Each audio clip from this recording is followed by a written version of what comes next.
দিল্লিতে নাশকতার পরেই কিন্তু নড়ে চড়ে বসলো পূর্ব মেদিনীপুর জেলা প্রশাসন।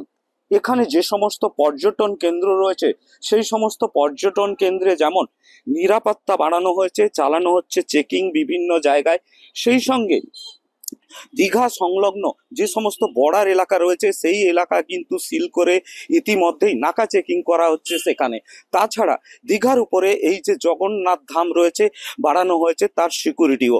এক্ষেত্রে গেটে প্রবেশ করতে গেলে যেমন রয়েছে নিরাপত্তা রক্ষীরা, তারা যেমন চেকিং করছে, তেমন এখানে প্রত্যেকটি ব্যাগকে স্ক্যান করা হচ্ছে এবং এছাড়াও মন্দিরের ভেতরে বাড়ানো হয়েছে নিরাপত্তা, যাতে এই রকম পরিস্থিতিতে এখানে যাতে পুনরায় কোনো রকম বড় ধরনের নাশকতা না ঘটে, তার জন্যই মূলত এই উদ্যোগ নেওয়া হয়েছে বলে তেমনই জানানো হয়েছে প্রশাসনের তরফ থেকে। ঋত্বিক প্রধান, এবিপি আনন্দ, পূর্ব মেদিনীপুর।